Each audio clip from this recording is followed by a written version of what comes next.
Rules of the Road, Chapter 25. Defeated teen departs Dallas. The cab driver moved in and out of traffic like a man on a mission.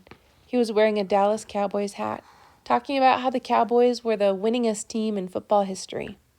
Asked me if I care. "Where are you headed, miss?" I didn't answer. I wasn't sure. "Where's home?" He tried again. I sat there frozen. Mrs. Gladstone hired me. Mrs. Gladstone needed me. "You okay back there?" "Can you stop?" I asked him. He pulled to the side of the road. "I just got fired. Tough break. It shouldn't have happened." The driver turned to look at me. "You make somebody nervous or what?" I looked up. I guess I did. He nodded. "My brother used to say, you can't make nobody nervous unless they got something to hide." That cleared my mind. "Will you turn around, sir?" "You want to go back?" "Yes." "You sure?" Was I? "I've got something to finish," I said. "Hold on, miss." The cabbie did a 3-point turn, nearly sideswiping a potato chip truck, and headed back to Gladstone headquarters. Those big shots in suits, they think they can push anybody around. I pick 'em up, drive 'em to the airport. They act like I don't exist. He pulled into the driveway. "You want the front or the back?" "I don't want anyone to see me." "You want the back." The cabbie drove around the back and stopped at a smaller door. I told him to keep the money. He smiled at me. "Those guys breathe the same oxygen as everyone else.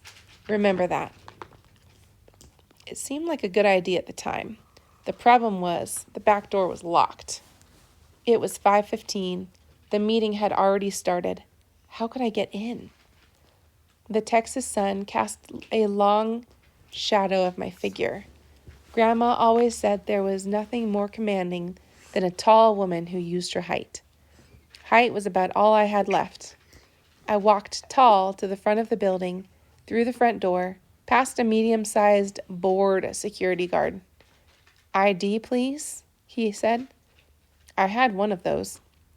Whipped it out, looked down at him like if he tried something funny he'd be sorry. "I'm late for the meeting," I said brusquely. Okay, he waved me forward. Perception is everything. I took the escalator up past the waterfalls, flowering cactus trees, shiny mirrored walls that showed my tallness off at every imaginable angle. I took a Texas-sized breath. Don't panic now. Saw the sign pointing to the meeting room. Walked to it quickly. Locked. I could hear the din of voices inside. I ran to the side door. Locked, too. I raced down the hallway of Gladstone's corporate headquarters, my 1.5-inch heels clicking on the floor tile, and ran smack into a gray-haired man with a briefcase, almost knocking him down. "I'm sorry, sir." He pointed to the closed door. That one locked too? He had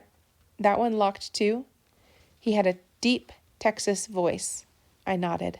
"Well," he said, "there's always knocking."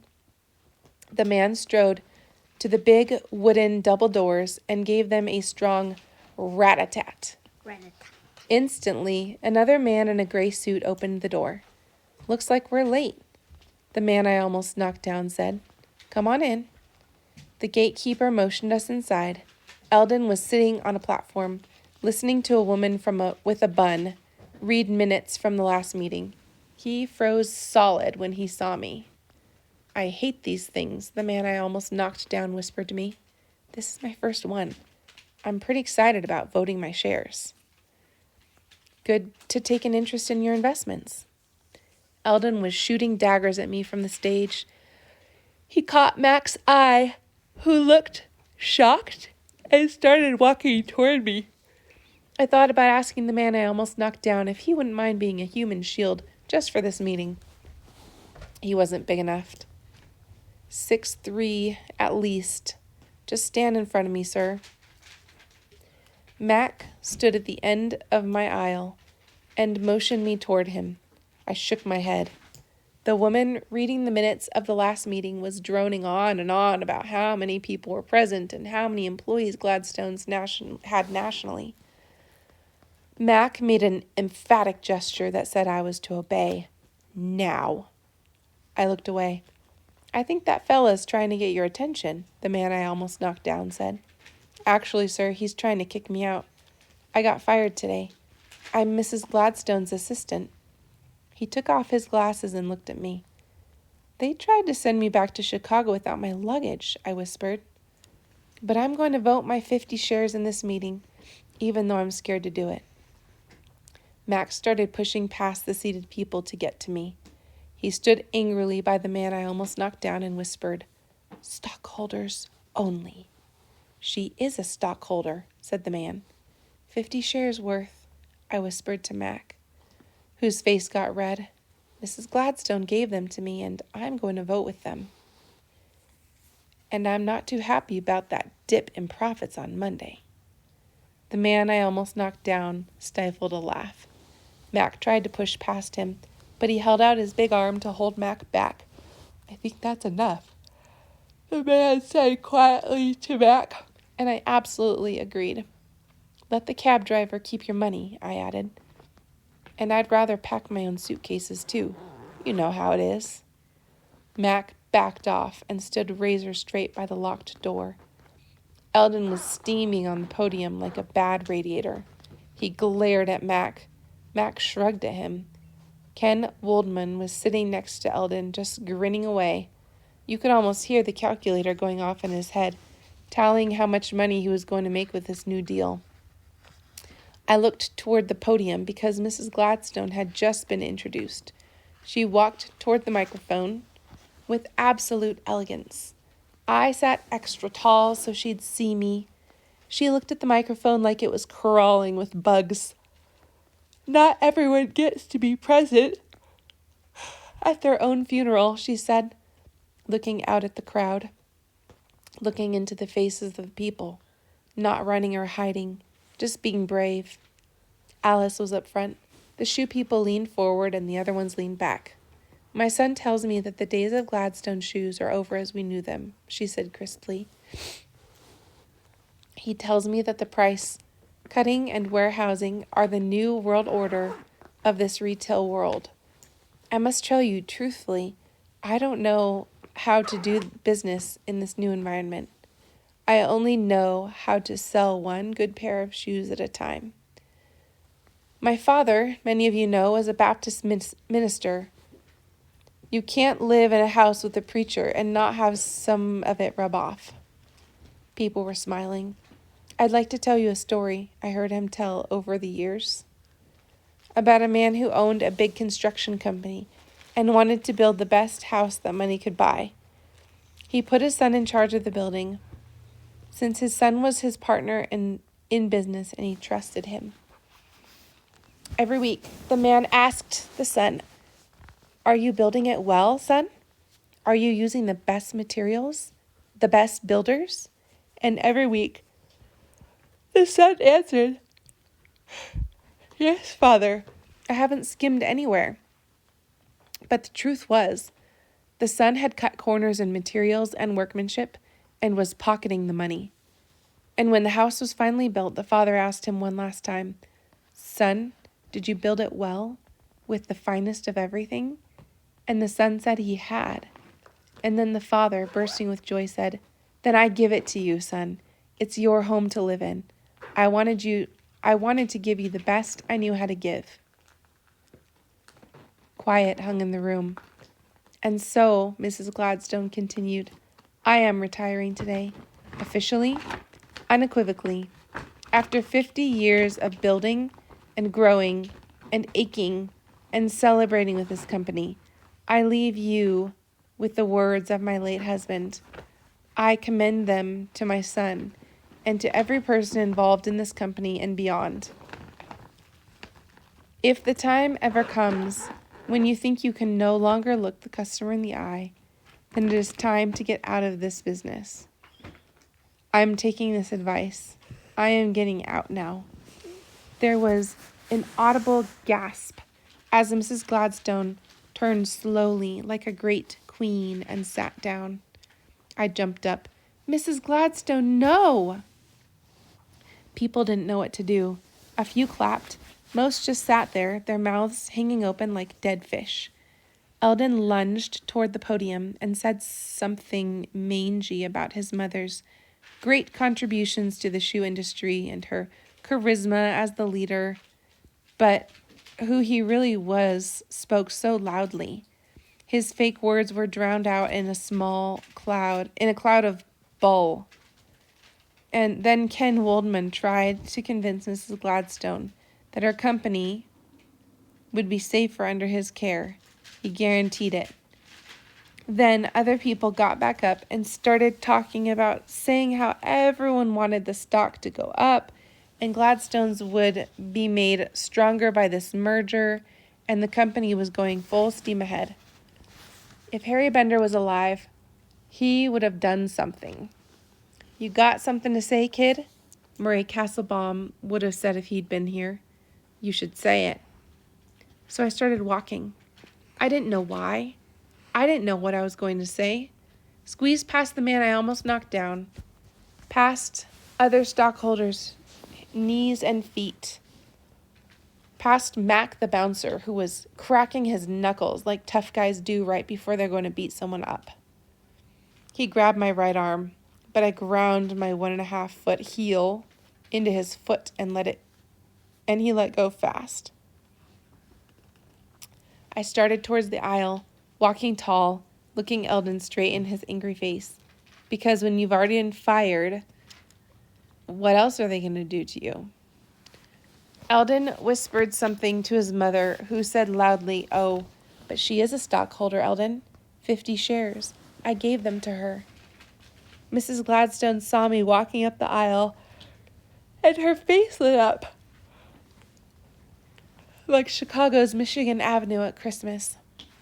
I walked up the stairs to the platform, grabbed Mrs. Gladstone's welcoming hand, pushed past Eldon, stood in front of Ken Waldman, and said, "How do you do, sir? I had a paper route, too." I walked to the podium like I had one free row left before the whistle, one free throw. I really hate public speaking. I looked at the microphone and aimed. "I got fired today," I said as the crowd gasped. "I am Mrs. Gladstone's driver and assistant, and Mr. Gladstone tried to put me on a plane back to Chicago because he didn't like the way he's been treating his mother. Oh, I didn't like the way he's been treating his mother. I don't like the way he's been treating this company either." Eldon turned towards me. "I think that's enough." The man I almost knocked over bolted from his chair and shouted, "Let her speak." "Yield, rat boy." Eldon sat down, blistering. I took a huge breath, gripped the podium. See, I know what selling shoes ought to be, because I had the privilege to know Harry Bender. I also work with Murray Castlebaum in Chicago, and I've been hanging out with Mrs. Gladstone all summer. I've gotten dunked in what good business should be like. I'm so much so that I can smell something wrong a mile off. Mac was steaming. I could hear Eldon behind me making rodent noises. We visited Gladstone stores from Peoria and to Shreveport, and I can tell you, these economy brands aren't doing this company one bit of good. People come into a Gladstone's expecting quality, just like people on a paper route expect the carrier to deliver the paper they ordered. You don't start tossing a Chicago Weekly on the porch if someone ordered Chicago Tribune. You won't have any chance of keeping that business. I turned to face Ken Waldman. "Will you, Mr. Waldman?" "No," he said quietly, "you won't." "Keep talking, Bowler." I looked at the crowd. I understand we need profits to keep business going. I understand that we need marketing to make sure the company companies do well. But I don't understand why you have to sacrifice quality and good feeling with that. The people, people Harry Bender sold shoes to came back again and again. They brought their children with him and their grandchildren, not because Gladstone's is the only shoe store in Texas, but because they trusted him to do the right thing by them. I'm the youngest person in this room by far, but I can tell you that the teenagers I know take their money seriously. We work hard for it, just like all of you. We're looking for products to buy that we can trust. We're looking for respect when we walk into a store. I think one of the best ways to show respect to everyone is to give them the best you've got to give. I can't believe that what Gladstone's has offered to customers all these years is now old-fashioned. I turned to Ken Waldman and saw that he was smiling at me, so I took a chance and tried to land one sweet on the porch. So I'm taking my 50 shares of stock and I'm voting that Mrs. Gladstone stay with this company somehow. I know that's not on the ballot, but that's what I'm going to write on mine, because I know that if she stays connected, this company will have a chance to keep the good things that everyone expects from Gladstone shoes that people like Mrs. Gladstone and Murray Castlebaum and Harry Bender always kept safe. I looked out at everyone who was looking back at me and swallowed so hard I almost choked. I'm done, I said. The man I almost knocked down was waving his hat in the air. I'm voting with you! And several other people shouted that they were too. Then more said that they would, and I turned around to look at Mrs. Gladstone, who was grinning. Eldon was darting back and forth like a rat who'd just been caged. Teen, 1. Vermin, 0. I strutted off the stage. The man I almost knocked down said that Harry Bender had been to his house the night he died, having sold him, a large, independent stockholder, on the value of Gladstone's all over again. I smiled big because if anybody could keep selling after he died, it was Harry. Soon, over half the people in the room were applauding. But the majority has it. We filled in our ballots, sent them forward, and waited. Ken Waldman shook my hand, paper person to paper person. Then he went over to talk to Mrs. Gladstone. They huddled together for the longest time while Eldon groaned. I heard Alice say, I did her hair, you know.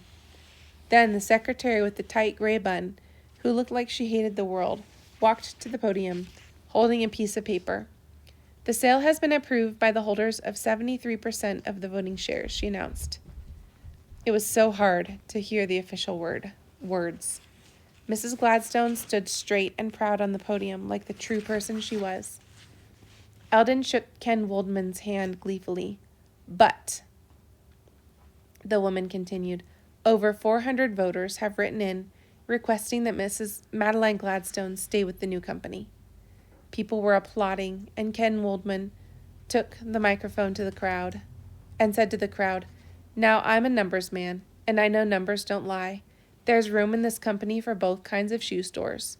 Madeline and I have been having a real interesting talk, and I'd like to keep her on as a member of the board of directors and give her complete charge of quality control.